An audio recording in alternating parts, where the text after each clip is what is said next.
This video explains how you order a limited company using our website. I will set up a company for one person who will be the only shareholder and the only director. The first step of the process is to select a name for your company and then check that Companies House will accept it. So, enter the name in our name check box and remember to finish the name with the suffix Ltd or the full word limited. I am going to try the name XYZ ABC Limited. No surprise, the system has accepted that name, so I am going to continue.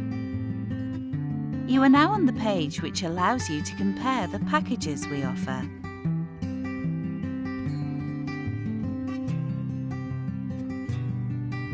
You can select the Read More button for more information about a package.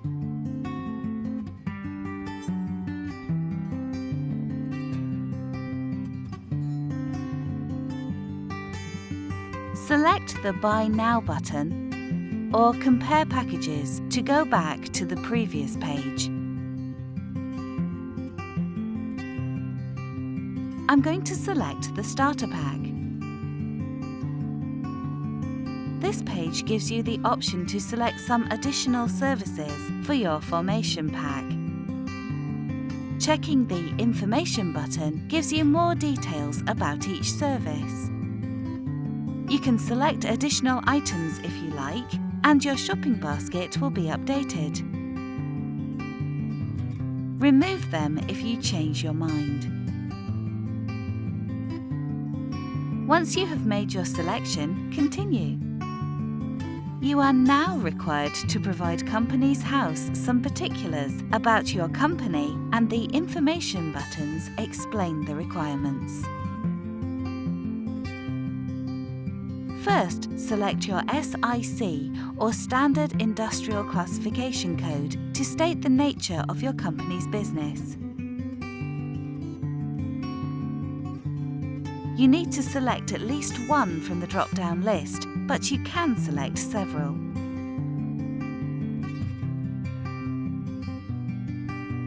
There is a good chance that you won't be able to find an exact match. So, select a category, and then select the broad match that has the word Other and the abbreviation NEC, which means Not Elsewhere Classified. If your company is going to be dormant for a while, you can select the appropriate code. This is the last code that is available on the drop-down list. You can change the SIC code on the Companies House records later when your company becomes active. Next, select the jurisdiction in which your company's registered office address will be. If, for example, you're using an address in London or Birmingham or Manchester, the jurisdiction is England and Wales. Save your selection and you will move to the next page. You now have to supply the official address of your company for the public records. Enter the postcode of the address you are going to use in the address finder box. You will be presented with a list of addresses that match that postcode. Select your address from that list. That will populate the form with your registered office details.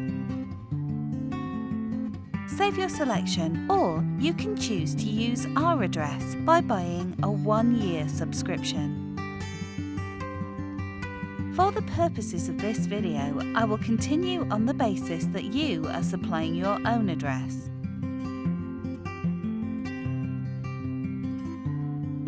The Trading Address page provides service upgrades to our registered office service and is not relevant in this example because you are not using our address. You are now at the Appointments section of the application, where you supply Companies House details of the officers of the company. There are 3 options that are available. To form a limited company, you need at least one director who is over the age of 16 and is a natural person.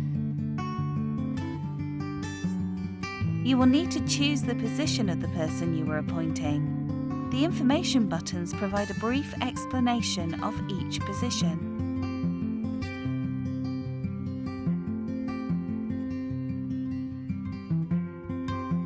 As this company is being formed for just one person, that person will also be the only shareholder and, by default, the PSC. So tick all 3 boxes. I have left out the company secretary because a company does not need one unless it's a PLC. You will also see that once I ticked the director box, another box appeared asking me to confirm that the director has given his or her consent to be appointed. Now I have to provide the details of the officer being appointed. Be careful when filling in the officer's details. They have to be an exact match of an officer's ID. If the first and last name don't match a person's ID, banks will not open an account for the company. So, as an example, don't put Joe for Joseph. Companies House will also reject an initial. When you are ready to enter the nationality, there is a helpful drop-down list. Be precise and choose from the list. It is worth mentioning here that you are always required to give Companies House each director's personal address. To ensure that an address is not made publicly available, you are later given the option to provide an alternative address, known as a service address. Next, you are given the option to select the Section 243 box. This is only relevant to a small number of people who obtained a court order before 2009, so don't select it. The authentication questions are equivalent to a digital signature.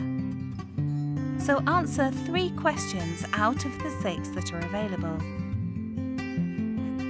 If you are a non-UK national and your passport has an alphanumeric number, you should answer another question to avoid Companies House rejecting your order. You are now given the choice of selecting the registered office address or another address as a service address to avoid a personal address being displayed on the Companies House website. For the purposes of this exercise, I am going to select the same address as the registered office address, which is also the home address.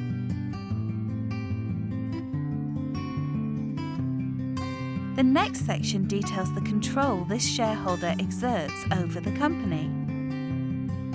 There are information buttons explaining the significance of each question.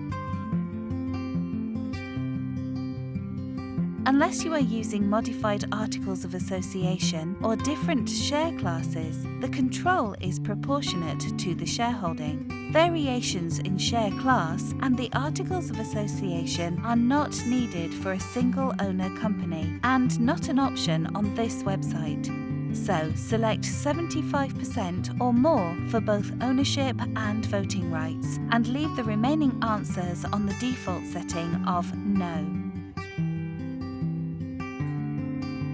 You now have to provide details of the shares you are issuing. As the only owner, this officer will get all the issued shares. The number of shares has to be a whole number, but you can vary the price of each share.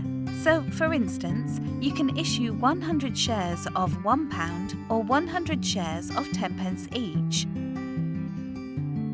or 100 shares of 1 pence each. Most single-owner companies simply issue 1 share of £1, as I will do here.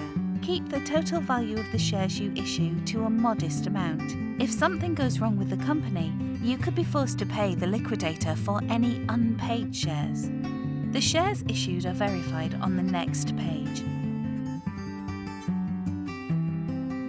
The final page of the appointments section summarises the officer's details and gives you the option to edit them.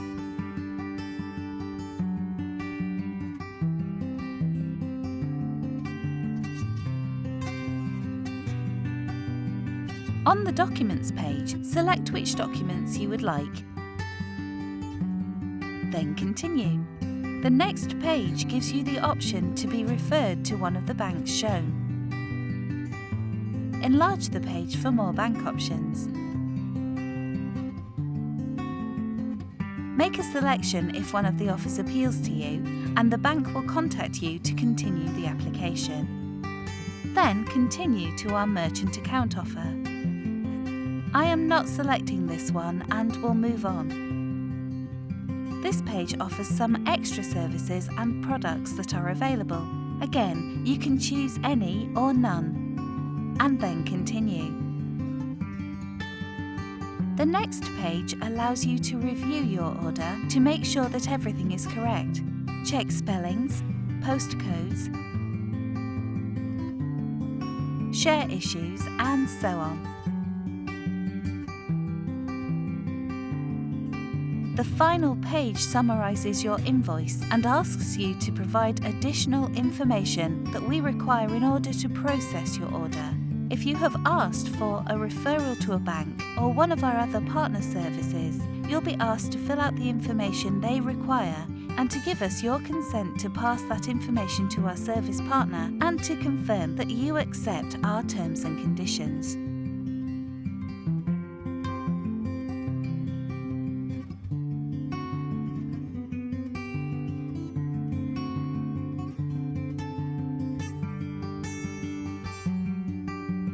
Then go through checkout and make your payment in the usual way. Providing you have completed all the information correctly, you should have your company within 1 working day.